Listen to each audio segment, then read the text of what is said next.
Assalamualaikum warahmatullahi wabarakatuh. Perkenalkan, nama saya Maher Saifullah. Saya dari program studi PGMI semester 1. Di sini saya akan menjelaskan tentang pendidikan di era digital untuk memenuhi tugas dari mata kuliah dasar-dasar pendidikan dengan dosen pengampu Bapak Didi Effendi, MPD. Berikut penjelasannya. Pendidikan di era digital adalah pendidikan yang mengintegrasikan teknologi informasi dan komunikasi ke dalam proses belajar mengajar. Teknologi digital yang digunakan dalam pendidikan dapat berupa komputer, tablet, smartphone, dan pembelajaran online atau aplikasi lainnya.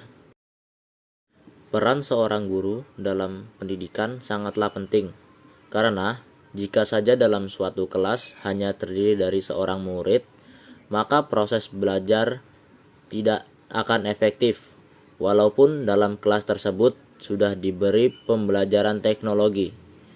Oleh karena itu, faktor yang sangat mendukung dalam pembelajaran adalah adanya seorang guru dan murid dan adanya alat yang digunakan dalam proses pembelajaran. Ada beberapa dampak yang ditimbulkan ketika pendidikan di era digital diterapkan sepenuhnya di Indonesia. Ada dampak positif dan dampak negatifnya. Dampak negatifnya adalah penurunan kualitas dalam belajar karena terlalu sering dalam penggunaan teknologi. Dan dalam pembelajaran tidak hanya itu, tidak seimbangnya kemampuan guru yang satu dengan guru-guru yang lain dalam penggunaan teknologi digital, karena semua guru tidak melek dengan pendidikan teknologi digital.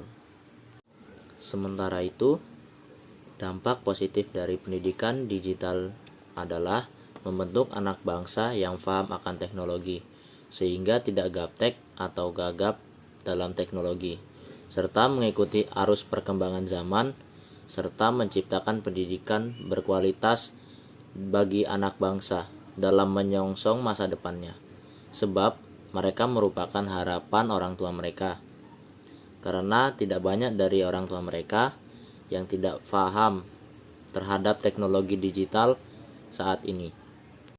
Berbeda dengan anak-anak zaman sekarang yang lebih paham tentang teknologi digital, banyak anak-anak yang sudah paham dalam bermain media sosial dibandingkan dengan orang tua mereka. Banyak anak-anak zaman sekarang yang pandai mengupload video atau foto di media sosial dan dilihat banyak orang. Tidak banyak dari mereka yang tidak memperhatikan dampak dari mengupload tersebut.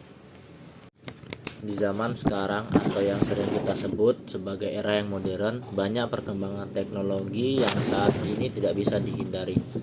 Kehidupan anak-anak remaja zaman dahulu sangat jauh berbeda dengan kehidupan anak-anak remaja zaman sekarang. Pembelajaran pada zaman sekarang pun sangat jauh berbeda dengan pembelajaran pada zaman dahulu. Kini teknologi digital sudah memasuki seluruh aspek kehidupan termasuk pendidikan. Perkembangan teknologi dan informasi yang semakin pesat di era globalisasi saat ini tidak bisa dihindari lagi pengaruhnya terhadap dunia pendidikan.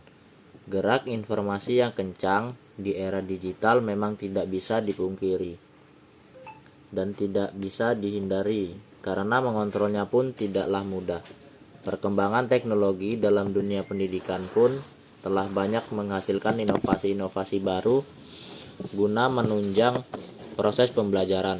Salah satunya adalah semakin banyaknya variasi media pembelajaran berkat perkembangan teknologi yang semakin pesat. Dalam dunia pendidikan sudah dirasakan adanya pergeseran dan bahkan perubahan yang bersifat mendasar pada tataran filsafat, arah, serta tujuannya. Teknologi digital dapat bermanfaat terhadap perubahan perilaku manusia, termasuk pendidik dan peserta didik dalam mencari ilmu, mengumpulkan data dan mendokumentasikan, mengolah, dan mentransfer kembali bahan ajar sesuai dengan kebutuhan. Mencampur bahan ajar dalam teks pembelajaran dengan teknologi digital dapat lebih menarik serta memberikan motivasi belajar tidak monoton pada teks. tetapi dapat dicampur lebih kreatif dan menarik karena digabungkan gambar, audio, animasi sehingga dapat mempengaruhi perubahan perilaku belajar berkembang dengan lebih baik. Dengan adanya teknologi informasi di dunia pendidikan dapat meruntuhkan jarak antara tenaga pengajar dan pelajar. Teknologi informasi menawarkan cyber teaching atau pengajar maya, di mana proses pengajar dilakukan melalui internet. Sekarang sudah banyak website-website yang bergerak di ranah cyber teaching. Dengan teknologi ini tidak ada lagi alasan untuk tidak belajar. Baik, itu tadi penjelasan dari pendidikan di era digital. Semoga dapat menambah wawasan kita semua. Kurang dan lebihnya mohon maaf. Wabillahi taufiq wal hidayah. Wassalamualaikum warahmatullahi wabarakatuh.